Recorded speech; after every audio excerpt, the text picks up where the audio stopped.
Welcome to the Clarity Advisor Show, where you'll learn how to grow your team today. Join Ken Trupke and his guests as they discuss what works and doesn't work to grow your team in today's world.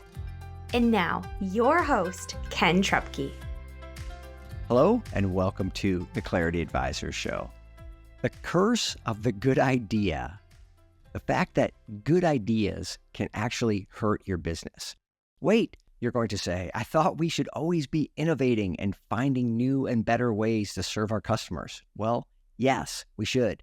But the problem comes in when you're already at capacity implementing the current round of innovation. And then you hear, or maybe you yourself even say, that's a good idea. We should do that. Or someone asks, do you think that's a good idea?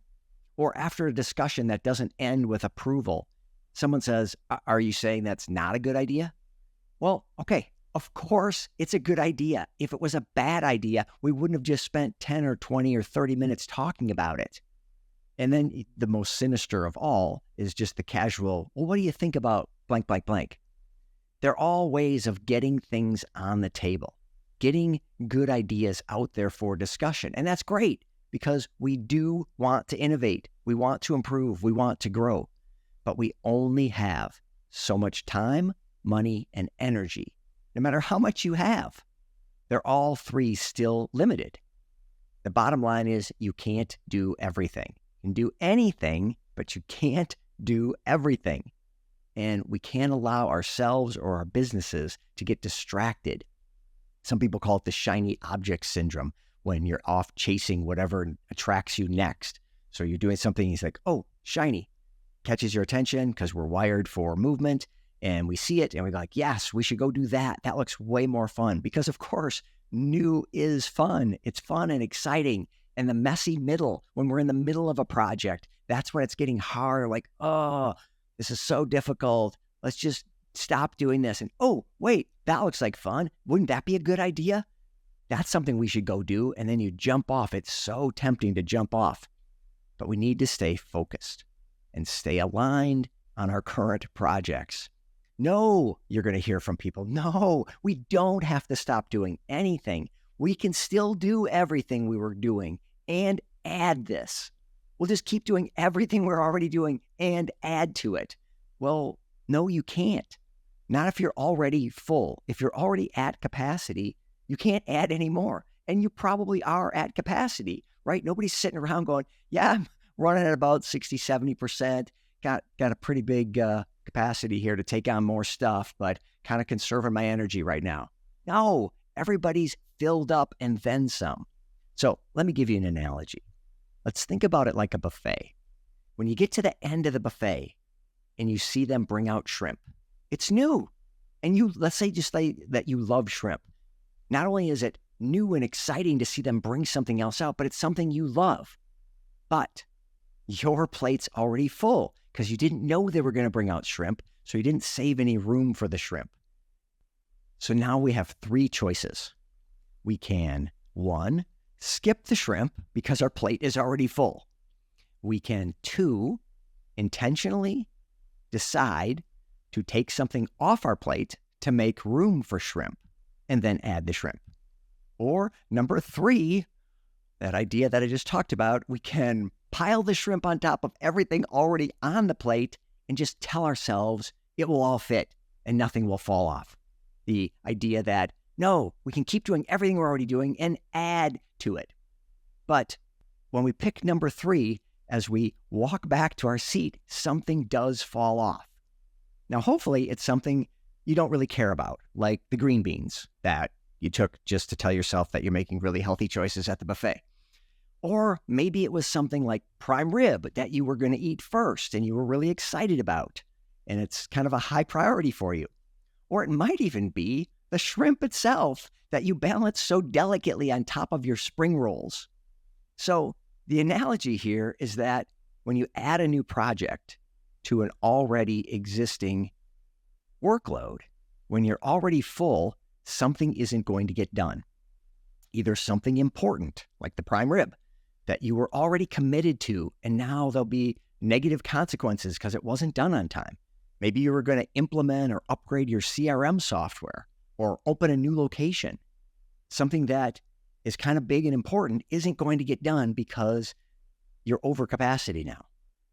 But even if it's something relatively unimportant, like the green beans, it's still something you committed to doing.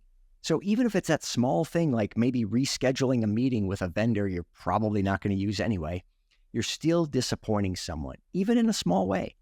And that means you've damaged your credibility with someone on your team or even a customer. And it's signaling that you can't necessarily be counted on to do what you say. It could even be that new project, the shrimp, the thing that got us excited that we said, jump over and do. Let's implement AI in our job quoting process. And we jump on that because it's all shiny and new. And then we drop it to finish the other projects as those deadlines start getting closer, or we start getting pressure from the people who need those first projects completed. But now what about all the people that we just made a promise to when we said, no, we're going to do the cool new thing? So again, somebody's going to be disappointed. Something's going to fall off. You can't be at full capacity and add something new. Now, if you're not at full capacity, that's different. Now there is room for shrimp on your plate. Then the question is the shrimp the thing you want to add? Because when you're deciding what to add, hopefully you do already have a list of all the good things to choose from. If there's room on your plate for one more thing, shrimp isn't the only good thing. There might be other things. And now we're back to that idea of, well, if we pick the shrimp and now we're full, now we can't pick something else. So how do we decide what to choose when we do have capacity? And I suggest we look at some form of return on investment, or ROI, as the standard for what we do next. We want to measure both the impact and the effort of projects.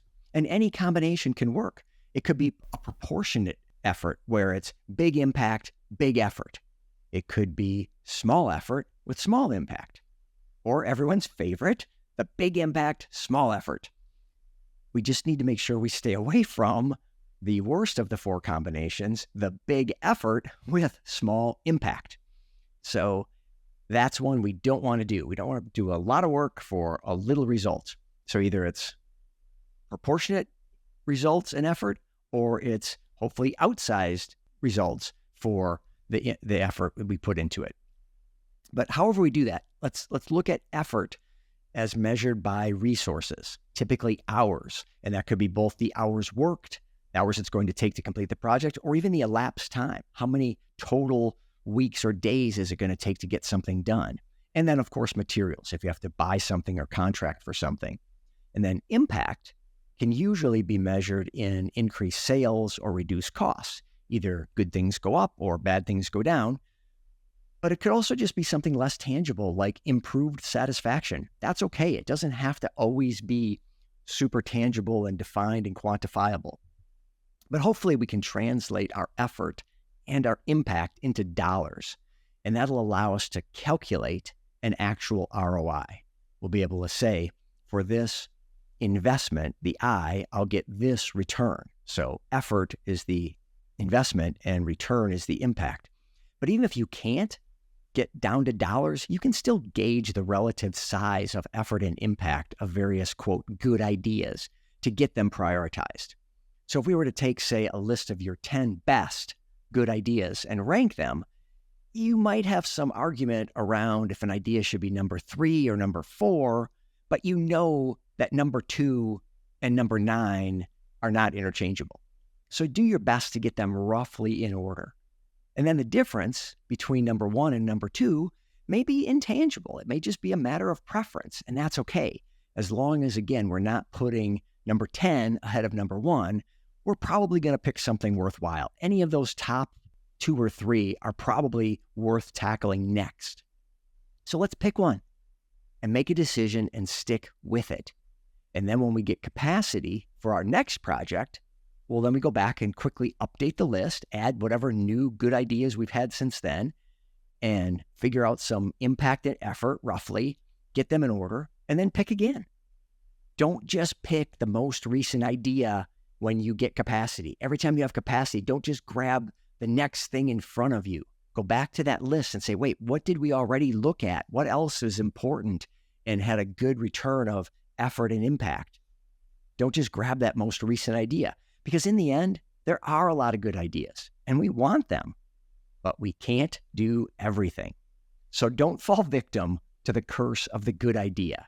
Make sure that you're recognizing that to do anything means you can't do everything else. And when you think you can, you just add it to your already full plate, something falls off. Something unintentional falls off. You didn't plan for it. Could be something unimportant and it's kind of no big deal, but recognize something did fall off. Or it could be something really important and something that you really didn't want to get messed up on, and you wouldn't have chosen that had you thought ahead and recognized that, hey, I can't do everything. So if I'm already doing important things, I can't add to it. I've got to complete my important things, create capacity, and then go pick the next thing. So that brings us to the end of another Clarity Advisors show. Thank you so much for joining me. Please review this show on the platform you are listening or watching right now, and we'll see you next time. Bye for now. Thank you for listening to the Clarity Advisors show. Clarity Advisors is a speaking, training, and consulting firm specializing in helping you simplify your sales and operating systems to improve efficiency and grow your profits. Connect with Clarity Advisors today to learn more about how they can help you improve communication and get your team aligned and engaged for greater success.